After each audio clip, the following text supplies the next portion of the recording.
It was a routine flight until it wasn't.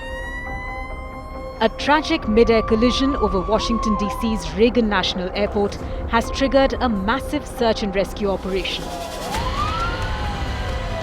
An American Airlines passenger jet carrying 64 people collided with a U.S. Army Black Hawk helicopter, sending both aircraft plummeting into the frigid waters of the Potomac River. What happened? Oh my God!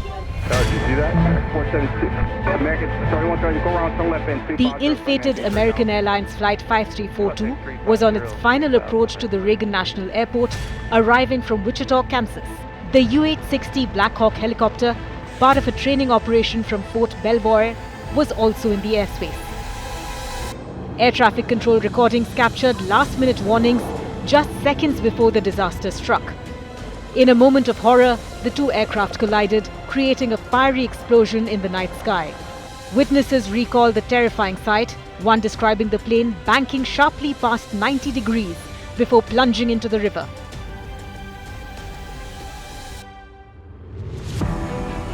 This is where tragedy struck.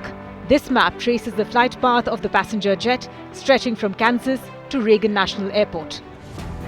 And here, just south of Reagan National Airport, is where their paths fatally converged.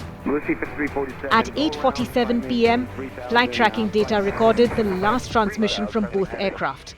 Moments before the mid-air collision sent them spiraling into the icy waters of the Potomac River.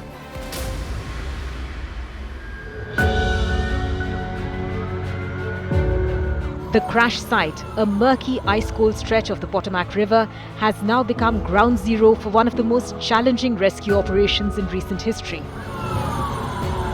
Hundreds of first responders, including divers, military personnel and firefighters, are battling near freezing waters, working against the clock. The search effort, complicated by floating ice and freezing temperatures, could stretch on for days. Survivability in these waters is grim. Hypothermia can set in within minutes, but officials remain focused on locating survivors. So certainly I speak for the people of Washington, 700,000 of us who are extremely sorry for the families who are experiencing loss tonight.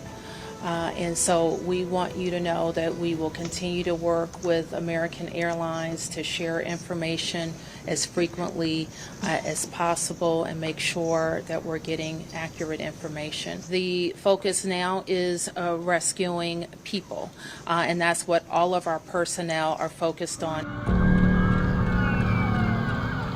For Wichita, Kansas, this tragedy hits especially hard. Many bid their friends and family goodbye, never expecting that their journey would end in disaster.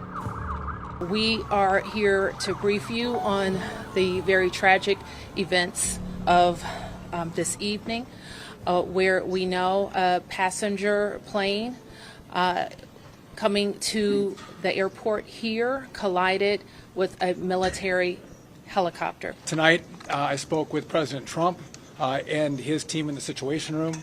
I had a conversation with Secretary Pete Hegseth as well, and then with the Kansas delegation and the mayor. Kansas Senator Roger Marshall echoed the sorrow of a grieving community. It's really hard when you lose, probably over 60 Kansans simultaneously, and I don't want to forget the pilots and the flight attendants, were doing do their job, and the military personnel we lost. All those lives are so valuable. And it is such a tragedy that we lost him. What went wrong? How did this tragedy happen in one of the nation's busiest airspaces? Preliminary air traffic recordings suggest that the Black Hawk had requested visual separation from the passenger jet moments before impact. The National Transportation Safety Board and the Pentagon have launched a full-scale investigation. President Donald Trump questioned the tactics of the military helicopter and the air traffic controllers, asking why didn't the helicopter go up or down or turn, and why didn't the control tower tell the helicopter what to do. Meanwhile, American Airlines CEO Robert Isom assured that the airline is cooperating fully with the investigation.